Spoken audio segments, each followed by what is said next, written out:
EJ Schultz here, news editor at Ad Age, and welcome back to another edition of Purpose Marketing Hits and Misses.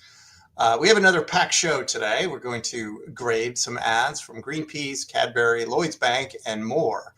And to help me do that, I want to welcome my partner in this endeavor, Thomas Kolster, who is the founder and creative director at Copenhagen-based Goodvertising agency, which advises companies and organizations on how to turn environmental, societal, health risks into market opportunities.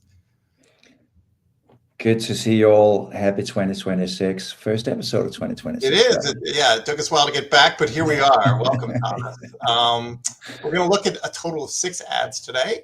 And as usual, we're going to show the ads. And then, Thomas, you're going to give your perspective. And then the most important part here is we want to hear from you, the audience. So please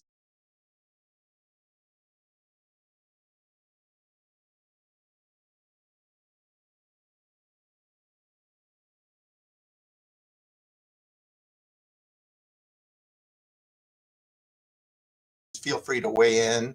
Feel free to disagree with Thomas or provide any commentary you might want. And we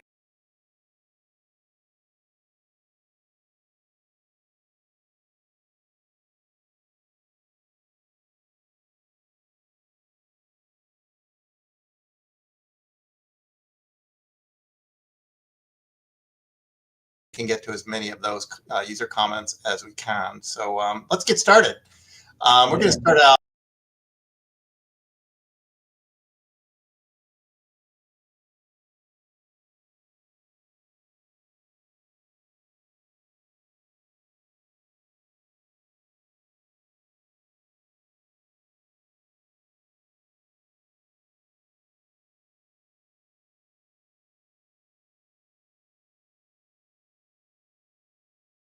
With an ad from Amsterdam-based Hollies, which is trying to disrupt the cereal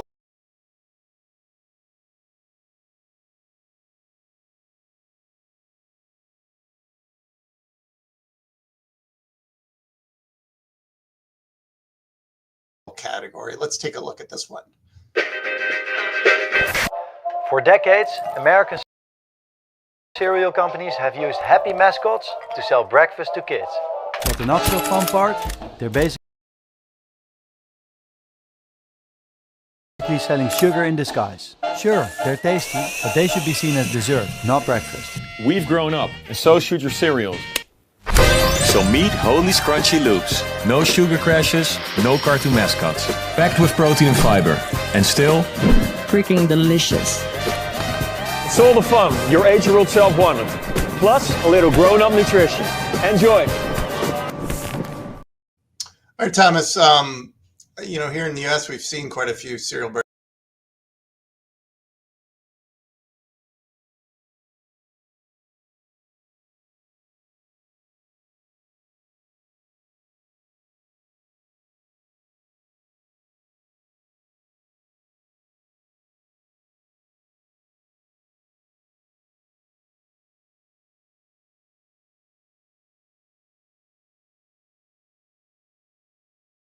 Over the years try to kind of pivot and market cereals to adults, but this one is doing this as well, but trying to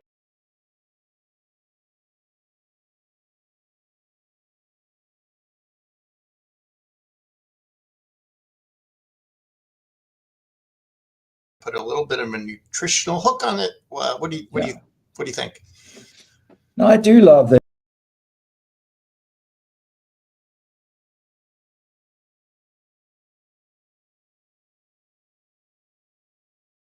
It's kind of like a David versus Goliath, the small guy versus the big guys. Just the way that it's kind of made. I think we see this a lot with challenger brands. It's a little bit clumsy, it's a little bit handheld, but that's also translates into more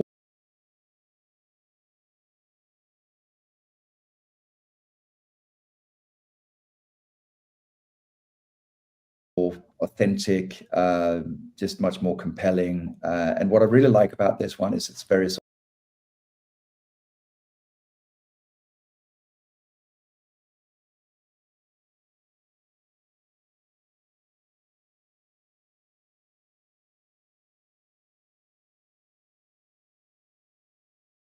clear focus on a customer benefit. So no sugar, and going up against the big guys and saying, hey,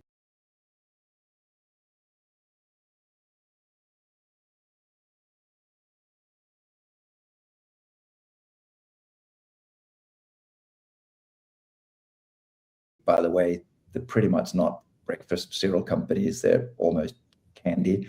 So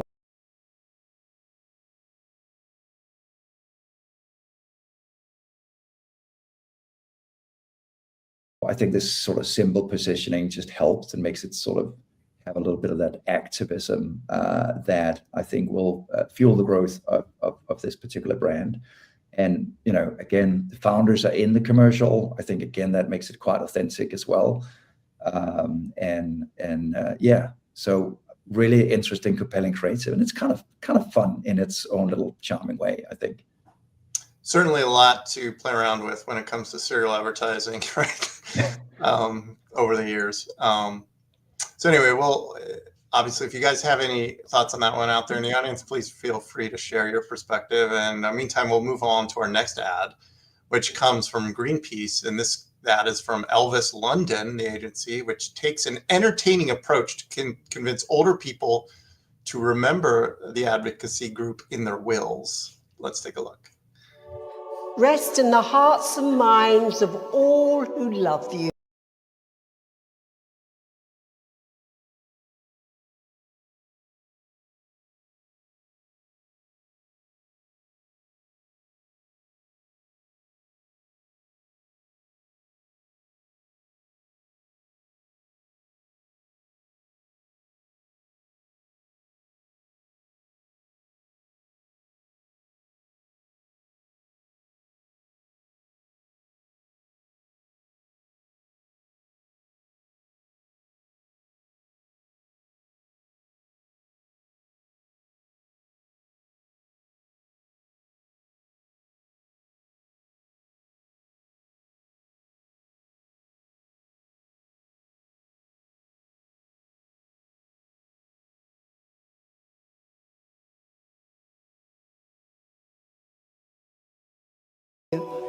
May you rest in peace.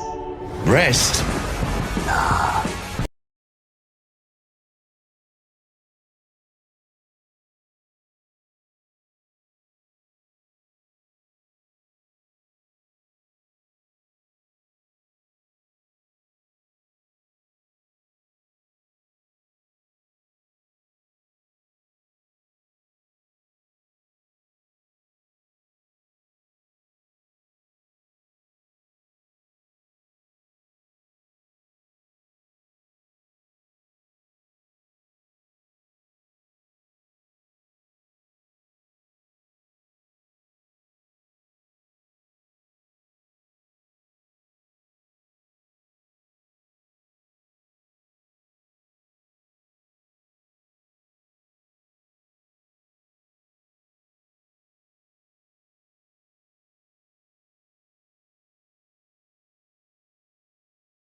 Not when there are plastic polluting, tree chopping, oil spilling corporations plundering our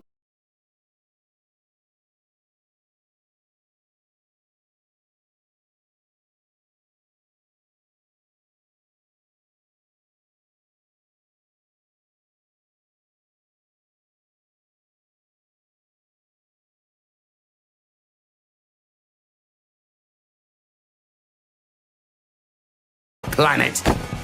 See, us dearly departed left a parting gift.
One which means we can still defend our oceans, even when we're scattered in.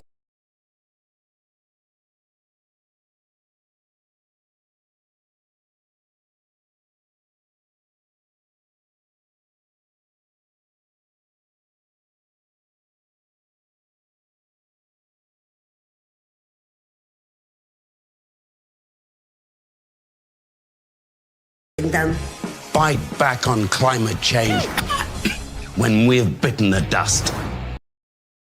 Bless you. And protect our natural habitats.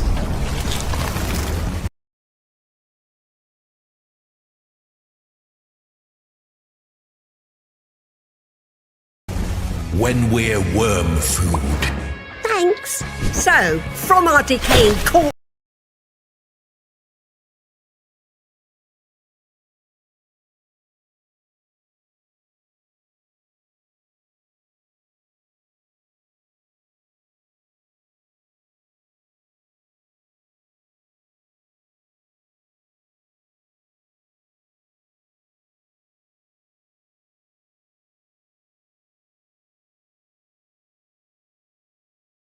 To every destructive corporation.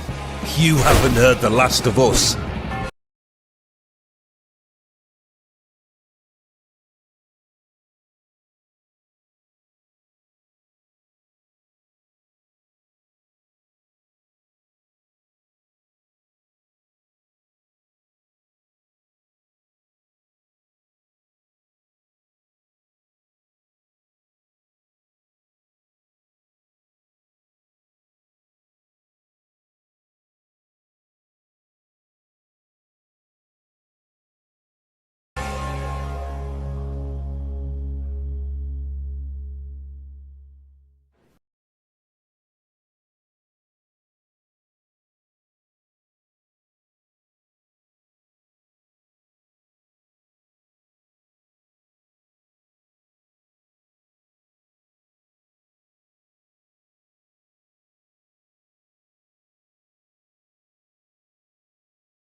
Little help?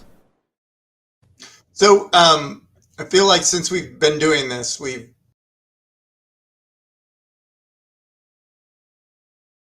looked at a few different Greenpeace ads. What did you like or not like about this one, Thomas?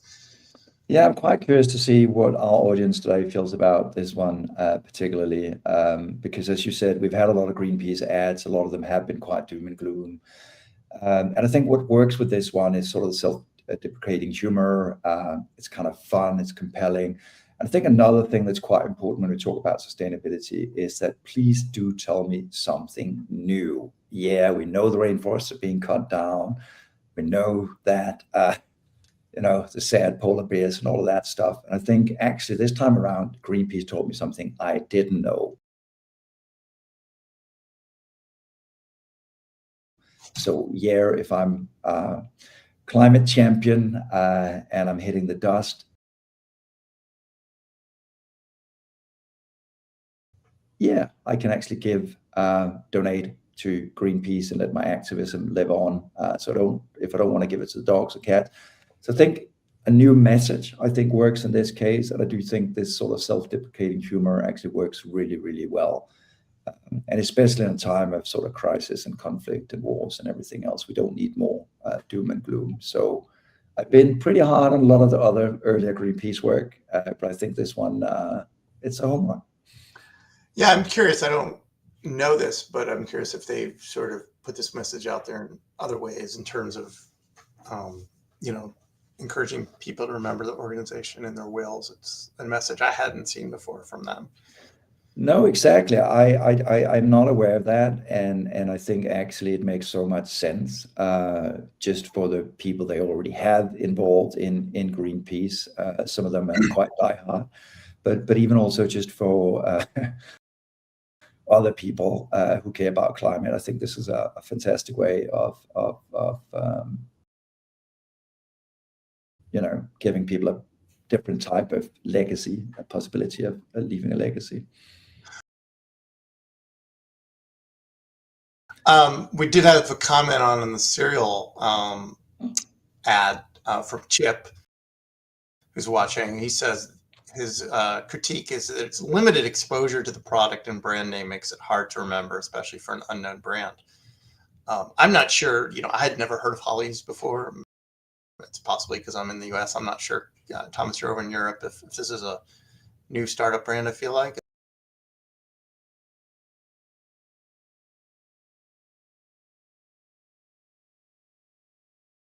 Is that right? And should they have done a better job of like getting a product name out there? Or...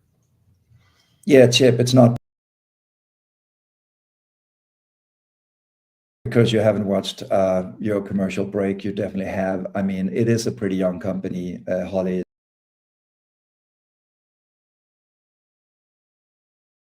is started in Holland, and I know they expanded into the UK just recently. So it will take a bit of time for that brand recognition to hit in. But again, I think what makes this ad, I mean, in my eyes, so compelling is that it has a very, very simple and clear message.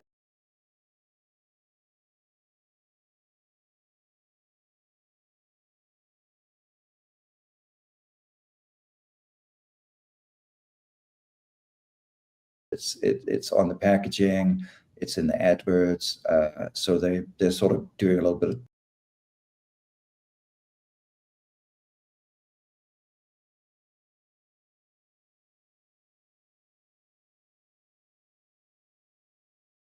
guerrilla style type advertising. I think that works really, really well for this challenger brand. Limited budget.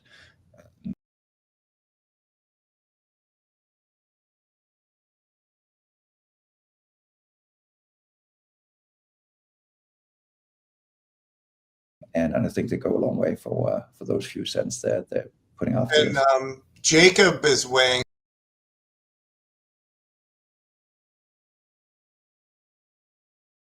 in on the Greenpeace ad. He makes this point that I think you were sort of also making. He says, seems like it would work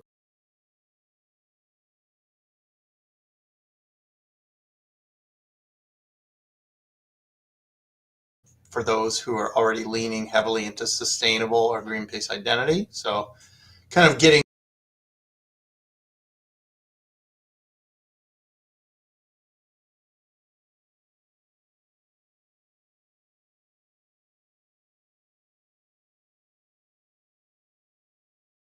out of your existing donor base, right?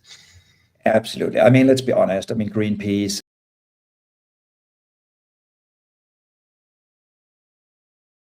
is one of those brands that you either hate or love. And I mean, that makes it a great and strong brand. But I think, again, I think this is something definitely others could copy as well, whether in the environmental space or social space, thinking about how can you engage your target group even more in these efforts.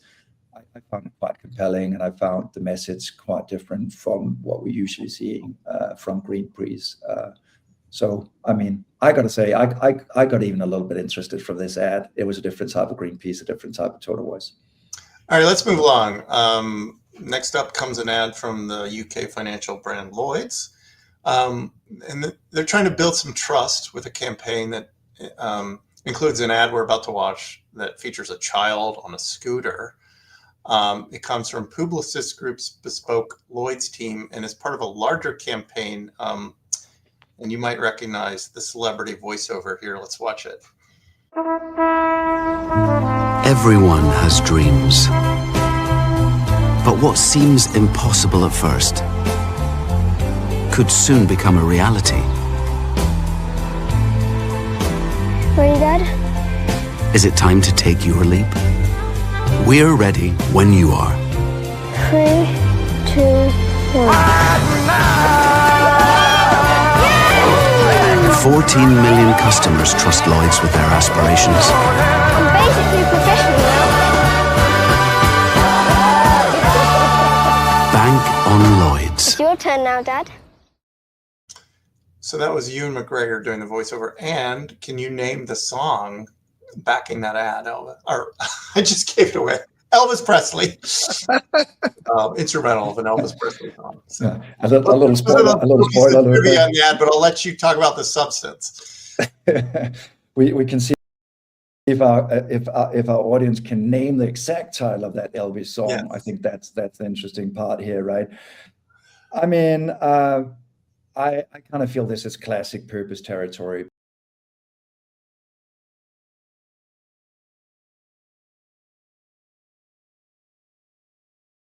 But not done very well. So I think they can't really hide behind even McGregor's voice here. It's generic. Dreams, aspirations, leaps. I mean, I think the song sort of alludes to this thing about hiding and dreams. I think my challenge here is what is the backing behind all of these statements? I think the only thing they say is 14 million people do support Lloyds. I don't think that is really a very trustworthy way of saying we're actually helping you go forward. If they had backed this up with, say, a foundation, a specific product helping entrepreneurs, young children starting their early sort of banking engagement, I think I would have bought into it much easier. So I think this ends up being just a claim, typical two big banks trying to engage people around the purpose. And I think it fails because you don't have those proof points. And I think that's something I do observe quite a bit in the purpose space. And I think this is where people are becoming much more skeptical.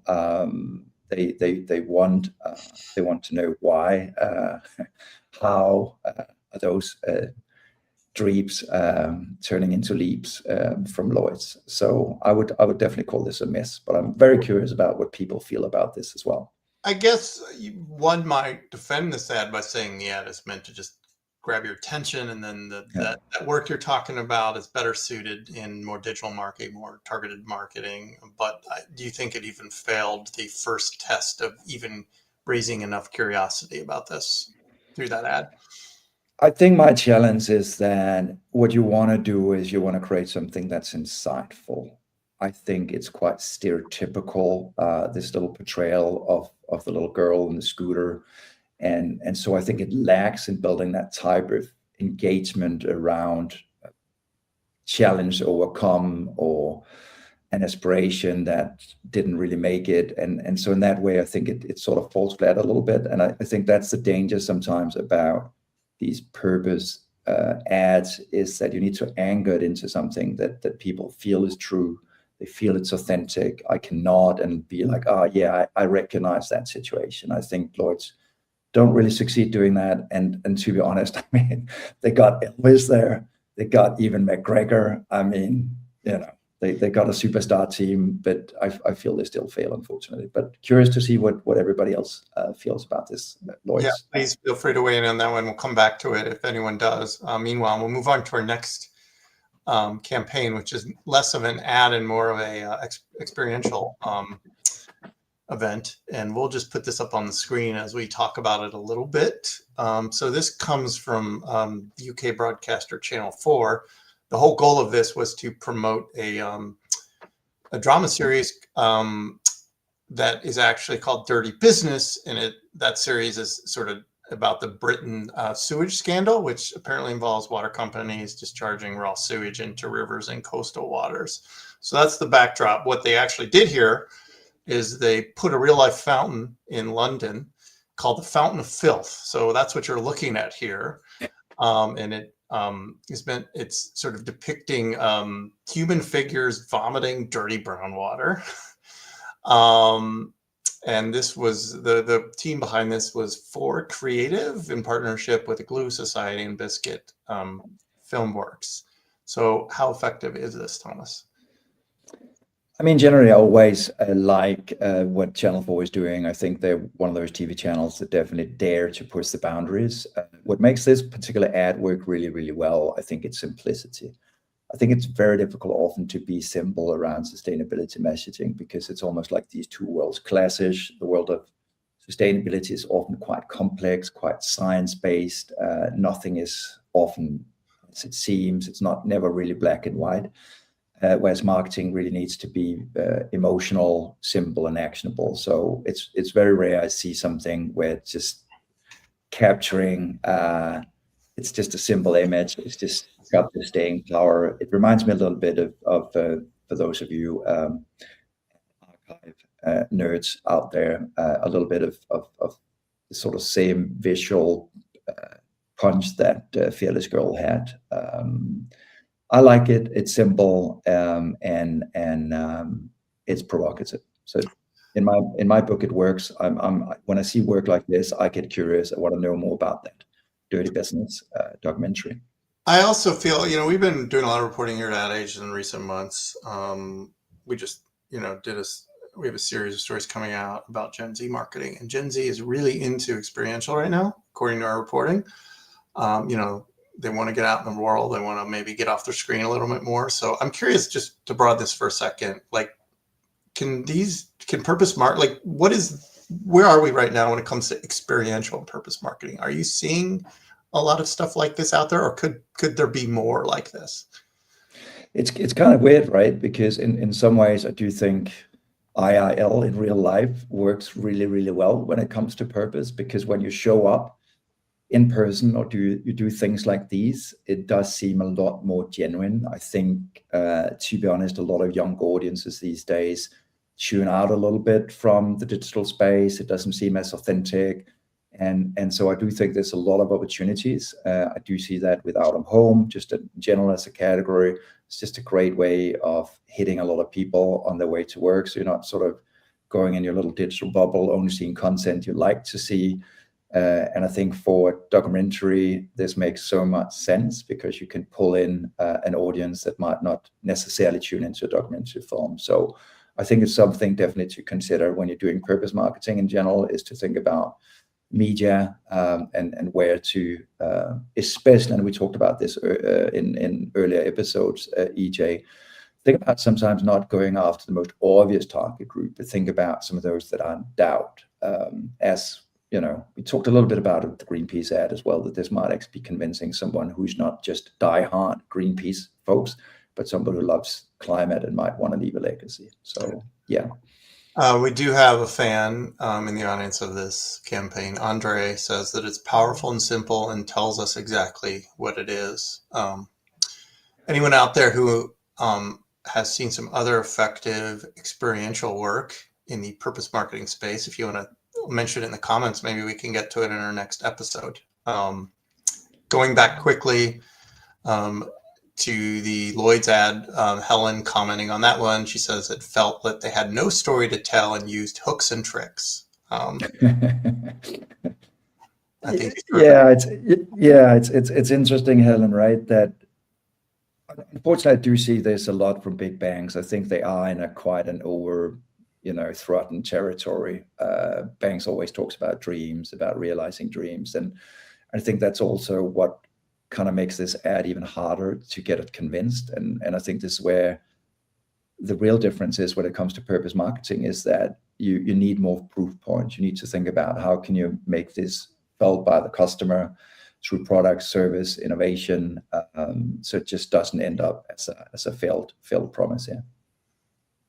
All right, let's move along. Our next ad comes from Cadbury. The chocolate brand is rolling out has rolled out a new installment of its made-to-share marketing platform. We covered this one a little bit on Ad Age. There's our story on this from my colleague Tim Nudd. So basically, this is built around candid snapshots of everyday generosity. You want to talk a little bit about this one, Thomas, and what you liked or not liked? Yeah, I mean, first off, I think what we see a lot with some of these purpose campaigns is that when it's done well, it also sort of points back in time. And I think for some of the folks on this stream today that have followed Cadbury, this is nothing new. They have been in this territory for quite a long time. I'm sure that a lot of you remember the quite famous little gorilla with the Phil Collins little thing. And so what I like about this is, and I think we touched on this a little bit when we talked about what failed earlier, but I think this is quite insightful, and that's what also makes it tick in my book, is that I think we all can recognize some of these scenes, and that is the thing about a real insight, is that you feel it speaks to you. It's almost like it's your little secret and Cadbury's little secret, and you're sharing that with each other. Whereas with the little girl in the scooter, that kind of felt more stereotypical and generic.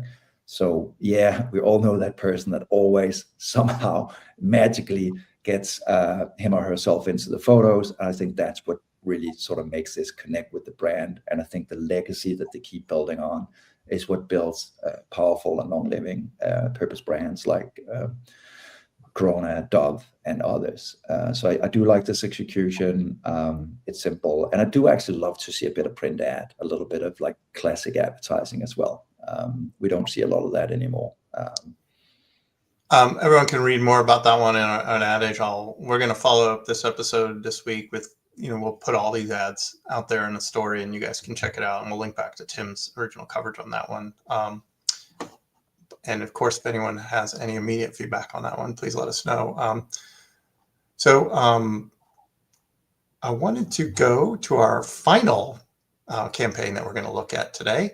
It's called Detox Denim, and it's from the German sustainable fashion brand Armadangels. And the effort is from the agency 20 Something. And it attempts to promote the brand's jeans line by contrasting with what it depicts as a chemical-heavy process used by competitors. Let's throw this one on the screen.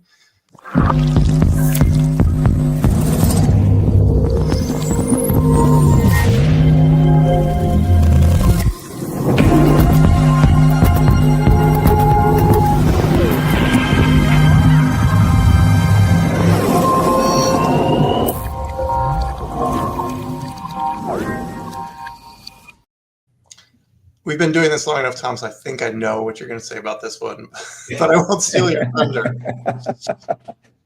True. I think for those of you who are tuning in, not the first time, I'm pretty sure what I feel about this one. But I think what's so sad about this is it's a real missed opportunity. I mean, 70% of clothes are made of oil, fossil fuels. So it's pretty dirty. There's a lot of chemicals being used in the fashion industry in general. So there's a massive opportunity here in educating consumers better, in putting them in better. And they could have learned something from what Channel 4 did, I think, in the Dirty Business to Dirty Jeans. And it is that simplicity. And maybe also a bit of what we saw in the very early commercial from Hollies. This activism, this idea that people can buy into a toxic-free fashion, I think would be a much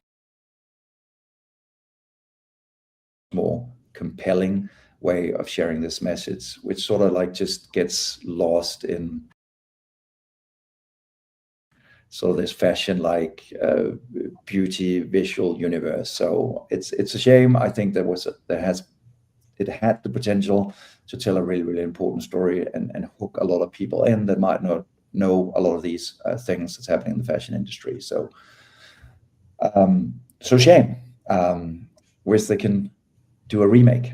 So I feel like there's this genre of ads, and we need to come up with a label of them where it's like oil slop or something, because we've seen other ads that's just like trying to dramatize that by just throwing oil on stuff, right? Yeah, you're right. I think probably counting. I mean, I can at least remember 3 or 4 other ads that we've seen in this genre. Actually, one from Greenpeace also. I think last year. It's a shame, right? And I think sometimes what does happen is that we forget to translate these quite complicated sustainability things into something that's very relatable. And the thing about fashion is it should be very relatable, because we're wearing it quite close to our skin. And if there's toxic chemicals and other things in our fashion, it might pretty easily make it into our bodies and harm our health. So planetary health, human health is at risk here. And so it is really, really important to kind of find that right balance between sort of marketing and sustainability and create that sort of simple, compelling, emotional narrative. Going back to the Cadbury ad for a moment, from Chip is one of our viewers. He says the separate frames within the ads should stand on their own as a composition. Some do, and the phone photo doesn't. That's his feedback on that one. Yeah, I mean, it's so interesting, Chip. And I think why you might feel like that is because it has this sort of quite strong insight-driven work. And the challenge sometimes with insights is they don't speak to everyone. But I think the great thing about having a series is that some of those other insights might speak really profoundly to you. And as a marketeer, I would rather take that risk for people to participate in the advertising rather than sort of force feed the ad, as I kind of felt Lloyds did a little bit. By being so generic, you touch no one, and by being quite narrow and quite specific with your insight, you might like that one. I had others that I didn't like. I mean, I like the aisle one. I mean, I'm in an airplane way too much. I do get the aisle one as well. So I think that's the thing about an insight, but done well, I think it's a really powerful driver of emotional creative advertising. All right, we'll have to leave it there. We're out of time today. Again, my name is EJ Schultz, news editor at Ad Age. I want to thank our guest, Thomas Kolster, and all the people on our production team at Ad Age, Lauren Giardio, Anna Sakula, Eileen Gorman. As I mentioned earlier, we'll post this episode at adage.com a little later on this week, so keep an eye on for that. You can go back and rewatch all those ads there. And thanks again, really, everyone, for tuning in and for commenting. And please keep an eye out on Ad Age's LinkedIn channel. We'll alert you to our next episode coming up. And please tag us if you have any campaigns you want us to review. I mentioned experiential work. We're kind of interested in that right now, so please don't be bashful. That's it for now. Thanks again, everyone.